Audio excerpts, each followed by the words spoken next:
Oh, here we go, chat. Richard Spencer's life is ruined. When I saw this story, I knew we had to celebrate it, chat. Or read it. Read it. Contemplate it. White nationalist Richard Spencer organization has dissolved. His wife has divorced him, and he is facing trial next month in Charlottesville, Virginia, over his role in the deadly 2017 neo-Nazi march there, but says he cannot afford a lawyer.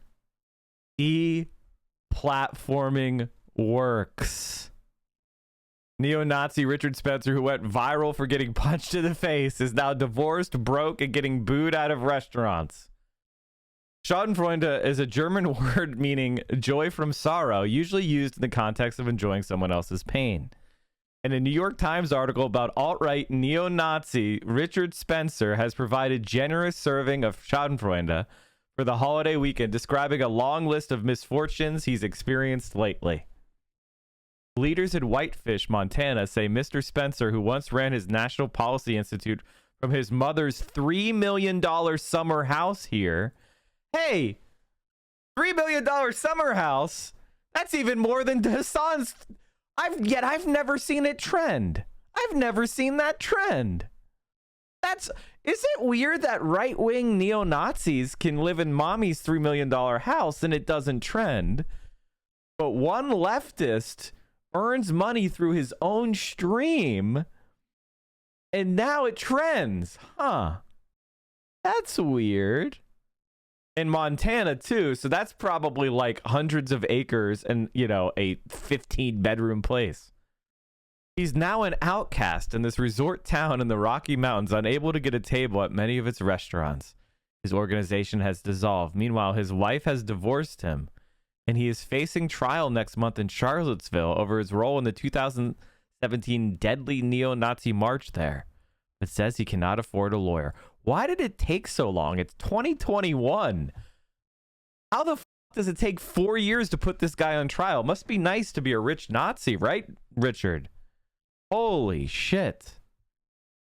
The Times detail, I mean, the cops didn't want to prosecute one of their own, right? His mother has a $3 million home and he can't afford a lawyer. Bullshit. The Times details how Spencer and his former wife had gotten into a dispute with a local real estate agent named Tanya Gersh regarding a commercial property in downtown Whitefish owned by Spencer's mother, Sherry Spencer. Publishing a Medium post falsely using Sherry Spencer's name in December 2016, accusing Gersh of attempting to blackmail Sherry Spencer into selling the property. A predictable flood of harassment and threats soon followed, especially after Andrew Anglin, the founder of neo-Nazi website Daily Stormer, launched an anti-Semitic hate campaign against Gersh that included publishing her personal contact information and social media accounts. Anglin's readers sent Gersh hundreds of calls, text messages, and emails, even Christmas cards with threatening messages, and they targeted other Whitefish residents who were Jewish, or whom they just thought had Jewish-sounding names. The town of Whitefish rallied in support of Gersh and a local rabbi, Rabbi Francine Green Roston, of the Glacier Jewish community, with thousands of paper menorahs going up in the windows of residents' homes over the Hanukkah season, an anti-hate rally drawing 600 attendees even in the 0-degree weather, and another community unity and appreciation event organized by Roston's congregation, serving 350 people matzo ball soup. Matzo ball. Anglin's followers had said that they would hold their own rally in Whitefish on Martin Luther King Day in 2017, but none of them actually showed up. Get the fuck out of here. Absolute. Just get out of here. Gersh filed suit against Anglin for invasion of privacy, intentional infliction of emotional distress, and violations of Montana's Anti-Intimidation Act, eventually winning $14 million in damages. Holy shit! The Nazis got owned by a rabbi for $14 million. Gersh's attorneys have been searching for Anglin and any assets he may have to pay the damage. Anglin and Spencer are also among several named defendants in a lawsuit filed by victims and counter-protesters at the Unite the Right rally for Charlottesville, where a neo-Nazi drove his car into a crowd, killing Heather Heyer and injuring 19 others. Last year, Spencer's attorney withdrew from the case because he had not been paid. Spencer complained that being deplatformed, he was kicked off Twitter in late 2016, made it harder for him to raise money, and he has been representing himself since then. Hey, chat, stop bringing Nazis on your platforms. They get f***ed if you don't, and there's no need to debate them. There's no need whatsoever to debate a Nazi, you fucking clown. Whitefish residents have continued to make their feelings clear about Spencer, booing him right out of local restaurants. Mr. Spencer wanted this to be a happy vacation place where he could play and have fun, and people would just live and let live, Roston told the Times. Then he started suffering social consequences for his hatred. Unsurprisingly, Twitter found the latest updates on Spencer's fate schadenfreude-licious, with many bringing up the viral moment when Spencer was punched in the face during a live television interview. Imagine platforming Nazis. Imagine having a Nazi on your show to tell them how to debate better. Boy, it's a shame how Richard Spencer's life has completely fallen apart after all that smug publicity-sounding neo-Nazi race war stuff. Also, look at this. Get a blue check mark. Have 5 likes on your tweets. You will get in. You will get posted. Of course, we are not going to encourage punching anyone in the face, but well, since it's already happened, there's no actual violence involved in watching the video once or twice, or a few dozen times. Possibly relevant, there's another magnificent German word, Backfischen gescheit, which means face in need of a fist, or face that looks like it needs to be punched. Pepe's become kind of a symbol. Wow, chat. Well, that was the story. That was Mediaite. There was an excellent documentary on PBS on the origin of Pepe. We watched Feels Good Man. So don't let the Nazis steal Pepe. Tanya Gersh. She defeated Richard Spencer. Damn. Pepe is ours, exactly.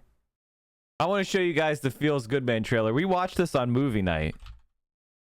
But if you didn't make it, which is, I mean, you should always go to movie nights on Friday. But if you missed it, takes tons of time to come up with a character. And then eventually it was Pepe. It's a happy little frog.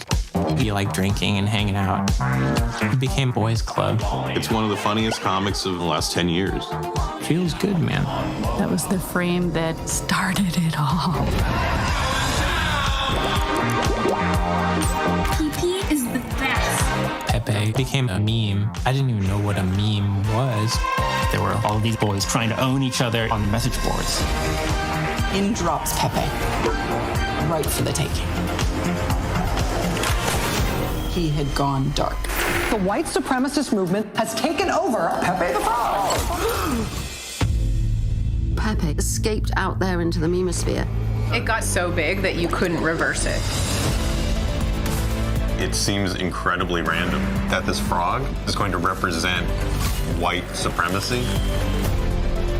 Creating memes gave people who had never been involved in politics a way in. It was like making the internet real. I'm just a spectator to how things kind of evolve on the internet. It's a window into this dark place. Then it started to get strange. Pepe has permanently altered the course of history. Do you feel any personal responsibility for the bad stuff that has come out of this? Whatever Pepe meant to all these other people didn't mean the same thing to me. I'm doing everything I can in my power to shut these assholes up. Answer the question I asked you. Can we turn a recognized hate symbol into a love symbol?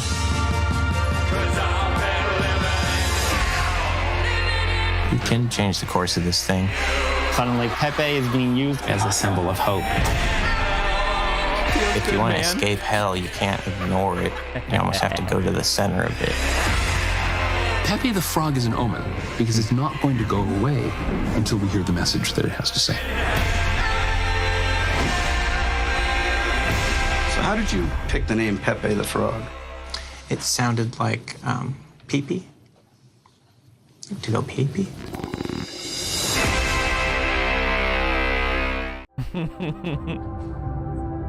Awesome. That's why we have Pepe the Frog around here. And it made me tear up a little bit. It sucks to see somebody's fucking art stolen by the most scummy people in the world. And we take Pepe back. We take Pepe back. So sometimes I hear people say, why do you guys have Pepe the Frog? Don't you know that's a right-wing thing? And I'm like, no, it's not. It absolutely is not. We're not going to let them have it. And we've taken Pepe back. An actual hill to die on. That was really cool. Never heard of that documentary. Yes, it's a very awesome documentary. That's why I've chosen to take the side of the artist on the war to get Pepe back. Swastikas used to be a symbol of peace and good fortune. I think the swastika is too far gone, unfortunately. The swastika is too far gone. So we can't do that one. But Pepe, we can fight back. We need to stop giving neo-Nazis popular symbols. They try to do this every time. Well, guess what? We're not letting them. We took it back. The right try to hijack popular things and then imply the libs don't want you to have popular things, so reject leftism. Exactly.